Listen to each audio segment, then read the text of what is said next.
Well, in fact, all our viewers are tuning in right now. We are the only Indian channel which is closer to the Russian border from the Ukrainian side. In fact, we are right now at a highway which takes straight all the way to Kharkiv. We left around 1 o'clock this morning from Kiev, and now we have reached the highway which is going to take us to Kharkiv, which is 500 kilometers away from Kiev. Now, the idea here is to get our viewers the real picture of the battle which has just intensified. Now, we are looking at one place on the Russian side that's known as Belgorod. Now, there are new satellite images which only goes on to show that there is a new hospital that has been set up by the Russians, which only indicates that there is a constant build-up from the Russian side. Now, the images that you're seeing right now is the movement of vehicles, trucks. In fact, a short while ago, we also saw a vehicle of the Ukrainian army, which is basically going on its way to the troops. Now, just take a look at this. Let me also bring in my colleague from Republic Bharat. Look at this. This is one of the Ukrainian army armored vehicle that is making a move. That's the armored vehicle that you are seeing coming all the way back from the Russian border, the Ukrainian-Russian border. We are going to take our viewers in a short while from now, a little less than an hour from now, we are going to take all our viewers to Hoptivka. Now, that's the place which is closer to Belgorod, which will give you a sense of what's really happening in the border areas of Ukraine and Russia. What's the build-up like? Let me bring in my colleague Mridul from Republic Bharat. Both of us, we are traveling across. मृदुल, हम लोग जा रहे हैं हर ऐसे इलाके में जहां पे हम देख रहे हैं कि कहीं ना कहीं बिल्डअप हो रही है. हमारे दर्शकों जो भारत में हैं, ये तस्वीरें से उनको ये नहीं लगेगा कि युद्ध होने वाला है, पर ये कहना बहुत ज़रूरी है कि जिस तरह से रूस एक तरह से खुलेआम ये कह रहे हैं कि ट्रूप मूवमेंट जो हो रही है उसके पीछे कारण है. यूक्रेन उल्टे तरफ से ये कह रहे हैं कि देखिए, हम कुछ कहना नहीं चाहेंगे, हम कुछ दिखाना नहीं चाहेंगे. इसके पीछे कारण क्या है? देखिए, कारण सबसे पहले यही समझ में आता है कि दोनों तरफ से यहाँ पर तैयारी जरूर की जा रही है, लेकिन यूक्रेन जो है वो ये चाहता है कि उसके नागरिकों को आश्वस्त किया जाए कि वो उनके राज्य में सुरक्षित हैं. इसलिए यूक्रेन भी पूरी तैयारी के साथ जुटा हुआ है. अभी हमने थोड़ी देर पहले एक तस्वीर देखी किस तरीके से वहाँ बॉर्डर पर टैंकों की तैनाती की जा रही है, फोर्सेस की तैनाती की जा रही है.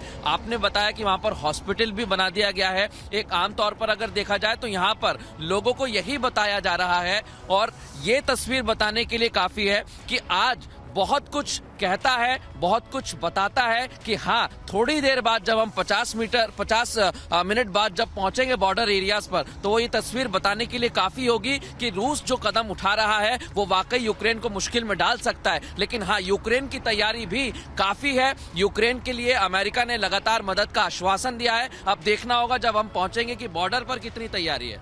So, well, in fact, what we will be doing right now is hop into our car and go to a place called Hoptivka. Now, Hoptivka is just on the border area. That's closer to Belgorod on the Russian side. Just as I was mentioning, a lot of developments that are taking place in the border areas. We've just shown you one of the armored vehicle of the Ukrainian army, which only goes on to indicate that things are building up right now. It is certainly getting hot. Keeping in mind that now you have the Russian parliament basically empowering their president to carry on any sort of military action outside the country. You've seen the kind of pretext, the preludes that we have basically seen over the last 48 hours, starting from recognizing of Donetsk and Luhansk. Now, after that has taken place, you've seen how the Russian president has indicated that they need to counter what they're calling is nuclear empowerment of Ukraine. Now, that many here in Ukraine are saying this is just the pretext of carrying out a full-scale invasion. Where is that going to happen? That's not very clear. But look at the build-up. Starting from, we've seen on the northern borders of Ukraine, from Belarus itself, there is a large troop movement. 150,000 troops of the Russian army that have been amassed along the border of Ukraine. So not just the northern border, but the southeastern borders of Ukraine. There too, there is a large amassed troops there. You also have two areas where there is a lot of movement that's taking place in the Donbas region. So what we are going to do, viewers, as we leave from here. We've shown you the images right now on the highway that leads us to the Russian border. In a short while from now, latest images of what's really happening. The satellite imagery that you're seeing, but Republic Media Network, Nupur, is going to get the real images of what's the battle essentially looking like. Now, Shravan, I know you're going to be traveling now to areas which are nearer to the borders, but I just wanted to ask you, what's the sense that you are getting? Are economic sanctions that the world has been talking about, the West has been imposing. Now, Germany has also, said that it's going to restrict the Nord Stream pipeline. Is that something that you think, your assessment while you're reporting from there, is going to deter Russia?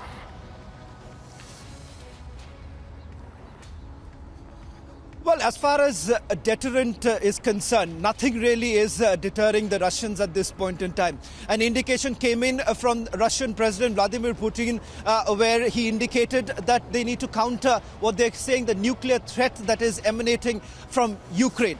Are people really going to believe that? At least here in Ukraine, they're saying that, look here, they are liars. That's how the Ukrainians are describing Russians at this point in time. They are liars. Is the world really going to believe that a country which is the size of Texas is becoming a real threat to Russia? Are people really going to believe that? Very unlikely. But having said that, as far as sanctions from the West is concerned, is that really enough to deter the Russians? That's not very clear. On the other hand, as far as Germany is concerned, Germany has reacted strongly at this point in time as far as the Nord Stream is concerned. But remember, Russians, on the other hand, have basically restricted the energy supply, which certainly is going to have its own ramifications, at least as far as Europe is concerned. So will the world really come together to protect Ukraine beyond the military aid that has really come in? Because what is the military aid that you're looking at that's come in as far as Ukrainians are concerned? It's come in from the United Kingdom, it's come in from Lithuania, Estonia, and a little bit really from Turkey. But just to counter the Russians, perhaps it's not going to be enough. But it's important to point out here, Nupur, is that unlike the Russians who have been quite open about this troop movement that has taken place, the Ukrainians, on the other hand, they've been quite silent.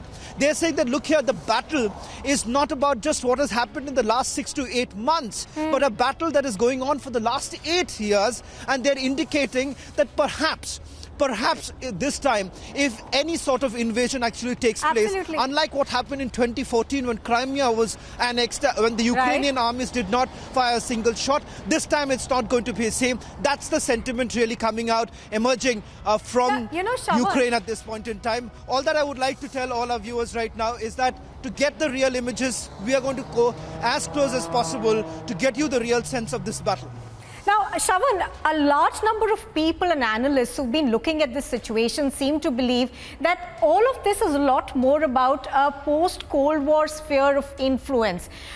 Is Ukraine hopeful that if they were to face a war, NATO will come in and send troops over there, help them militarily? What is the sense that you're getting from the leadership of Ukraine? Is that something that's actually going to happen on the ground? Well, everyone here in Ukraine really know about the fact that this nudge-nudge, wink-wink approach of the NATO, for that matter, the West, is really not going to help them. So somewhere down the line, they certainly feel that they are on their own. They are certainly hoping that the West needs to come together. The West needs to protect Ukraine at this point in time. They are okay about the fact that this is going to irk the Russians, because what the Russians essentially want is just some reason, which the Ukrainians are saying that even if we don't, they are still going to come up with some lame excuse or some lame reason to carry on with what they have, the larger design or fulfillment of Vladimir Putin's dream of bringing back the glory of the Soviet Union. Now, that's what the Ukrainians are saying. So it really doesn't matter for them as to what the Russians think at this point in time. They are saying that perhaps a country like Ukraine really needs to become the buffer for NATO. And the fact of the matter is that they are not willing to really compromise as far as the NATO membership is concerned. Now, whether that's going to really take place at some point in time, there's some movement that's actually taking place. Let's take a quick look. Now, images that are now coming in. Take a look at this. some more images of the movement that's going to take place in a short while from now of the army. That's the army. You see, just if I can ask my camera person, Surendra Rawat, just to close in, take a look on the right-hand side, one of the movement of the vehicle, that's not the green bus. On the right-hand side, we'll try and zoom in a little bit and move towards a little closer, because there is some sort of a development that's taking place, some logistical movement of the Ukrainian army. On the right-hand side, that's on your screens right now. That's the armored vehicle, and also some of the troops are now getting ready to move towards the border area. As you can see right now, that's a little hazy, Nupur, I believe. A little hazy. We'll try and stick to the image, and what you are seeing is exactly all the latest images from the border area. Absolutely. As you're pointing out, Shravan, troop movement is something that we perhaps will be seeing in the next few hours. But Shravan, what I wanted to ask you was, if we were to compare the militaries of the two, there really is no comparison. Russia, of course, is the second strongest and the largest army in the world. While, Ukraine has been building up its troop lines, it's also been receiving a lot of support from the West. The UK, the US and Germany, of course, have been helping it. But is there really a comparison between the two? Well, Nupur, I'm not really getting into the philosophy at this point in time, but a war between two nations is never about two equals. They are never equals, and that's exactly what's happening right now, what's exactly playing out at this point in time. It's way beyond just statistics of both the army. Take a look, one more image of, I think so, troops that are moving out. Now, that's one more image that we've just got you. So they're sporadic. This entire movement of the armored vehicles, as far as the Ukrainian army is concerned, they're a little sporadic, unlike what you've seen on the Russian border, where there is a mass movement. But answering your question in terms of what about the statistics from both sides of the military?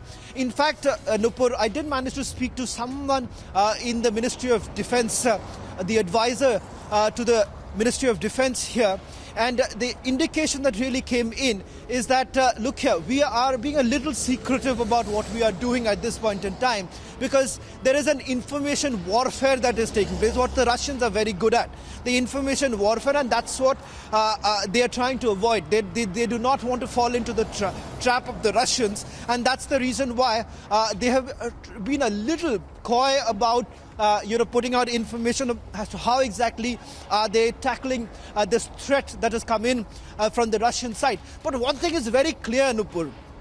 Unlike what we have seen in the past, unlike what we have seen in 2014 and thereafter, in fact, there is a sort of an anecdote that was basically shared by one of our, someone that we know. Now, just sorry to interrupt, I think that there's some more movement. Let's just try and go a little closer, Nupur, while we talk and show you the images. Now, so we are going a little closer. We are going a little closer and trying to show you the troop movement. Yeah, you see that, Nupur? Just tell me, Nupur, if you can yes, see that we for our viewers also. Yes, absolutely. We can see that now. Shravan, we can see that as your camera person zooms in. We are now closing in. There you have. This is what you see right now is the armored vehicle and also the troops. We'll try and we're not going extremely near, because perhaps there would be some protocols that are involved, so we'll try and avoid that. But just this gives you a sense right now. The Republic TV, which is now closer to the border area, is giving you the real-time understanding of how the battle is going to pan out between Ukraine and Russia. Now, what's very important to point out here, Nupur, as we stay with these images of the Ukrainian army, difficult to spot, but finally what you have seen, at least on this highway which leads towards this city called Hoptivka and also Kharkiv, we have seen some sort of troop deployments that have essentially taken place. Now, what is very important to point out here is that with regards to the number of troops, of course, if you look at the entire Ukrainian border, there is a lot of destruction really coming in from the Russian army at this point in time.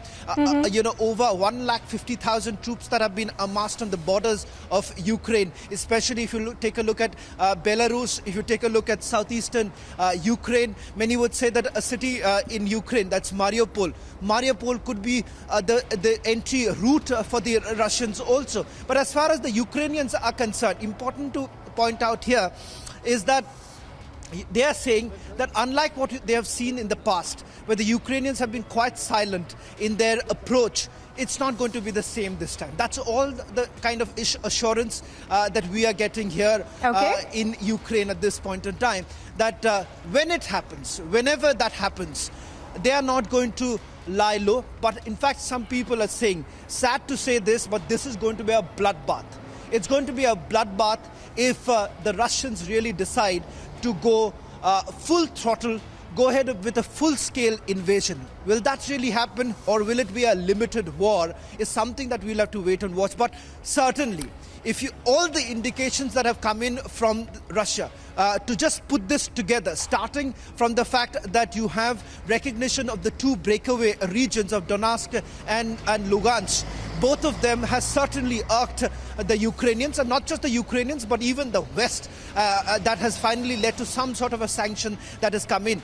But what about the other things? Remember, it's part of the entire Russian playbook. Starting from the fact that back in January itself, you've had a legislation of recognizing the independence of Donetsk and Lugansk. Then you have Russian president making a statement just yesterday saying that it's a threat right now. What is a threat?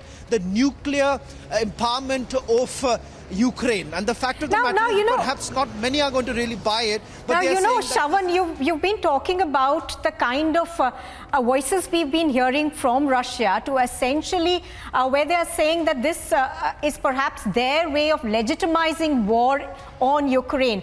Now, that is what the West's narrative has been for so long. But apart from that, give us also a sense of how, angry Ukrainians are. Because in your reports, we've been seeing about how people over there say that we've been in a state of war for about 8 years now. The world is only waking up to what's happening over here now, because in a sense, it's being seen as Russia challenging the West now.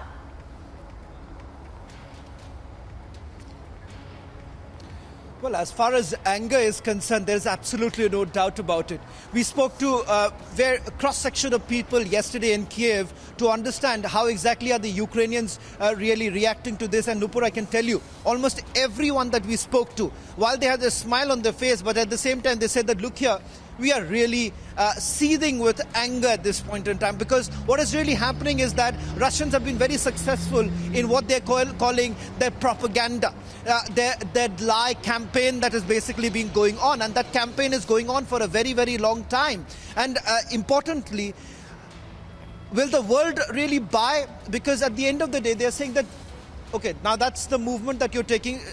You're essentially seeing now this movement is towards the place that we are going right now, Nupur. In a short while from now, we'll be reaching Hoptivka.